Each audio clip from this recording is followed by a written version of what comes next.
Yo, what is going on, everybody? It's Cursed, and today I'm going to be doing a full in-depth review of the Medal of Honor Warfighter beta. So, I'm going to be covering a lot for this video, mainly the pros and the cons of the game, and what they need to fix before the full game is released. And for this gameplay, I am using the MK418 or something like that. That's the gun I'm using, and I'm using the Assaulter class. This and the AUG class I was talking about in my last video are probably my favorite two setups in the game. So let's get right into the topic for the video, which is the pros and cons of the game. Let's go to the cons first, because that is what's most important about this review. The first thing that hits everybody is the terrible release date. You got Black Ops 2 coming out, Halo 4, Assassin's Creed 3, and a ton of other titles coming out this fall, and they're all $60. I can't be spending $180 to get Medal of Honor Warfighter, Black Ops 2, and Halo 4 this fall, because that's way too much.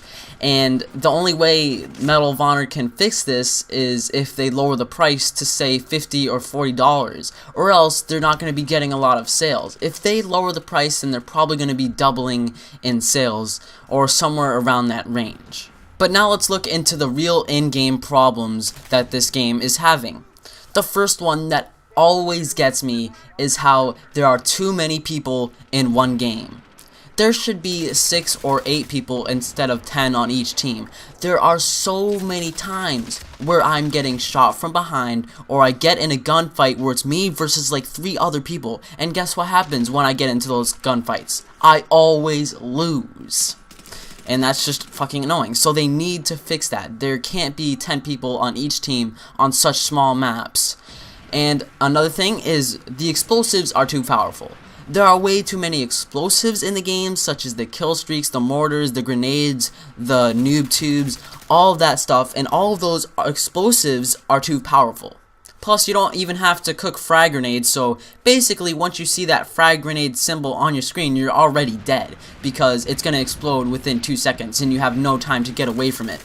Another thing is, of course, the health regeneration is too low. You have to be sitting there for like 20 seconds before you get full health, and you always lose gunfights if you don't have full health. And when you kill somebody on the other team, sometimes there's this red glow around you, and people can see you through the walls if they're on the other team, and you're already dead no matter what, because they know exactly where you are. That should be taken out of the game completely. That's just fucking stupid. And another con that this game has is that when you're using the appointment class and you have your shotgun out, if the person who you're shooting at is more than 5 feet away from you, it takes like 4 bullets to kill him. And sometimes it even takes more. I unleash a whole like magazine or whatever on him, and I have to reload, and then he turns around and he kills me because I shot 4 bullets into him and he still has 50 health left.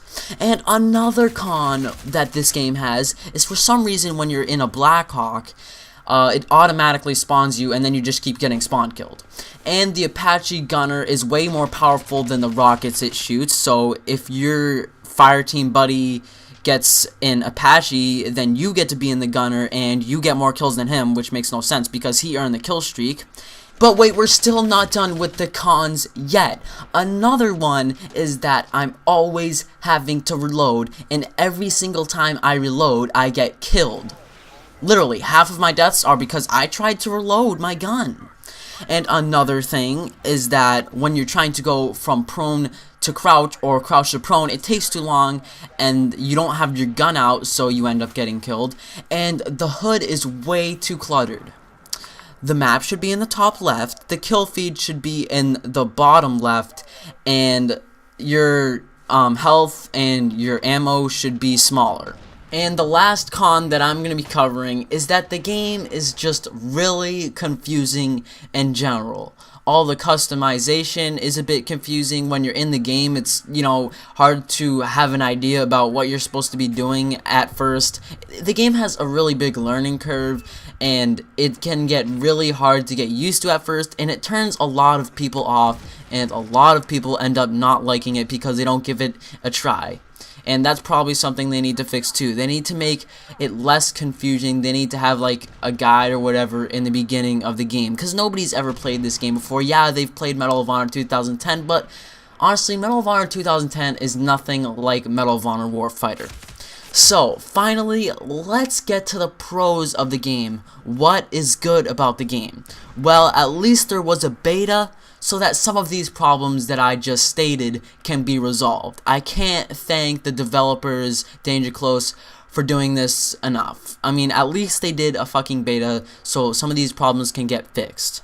Another thing is that the characters run a bit smoother than the characters in Battlefield, but they still don't move as smooth as COD or Halo people. And I also like the amount of classes you get to choose from, and there is a lot of customization in the game, but the game is still really balanced even though there is all this customization, which is really hard to do. Another thing is that I like how when you press X on your fireteam buddy, it regenerates your health and ammo. That can be a ton of help.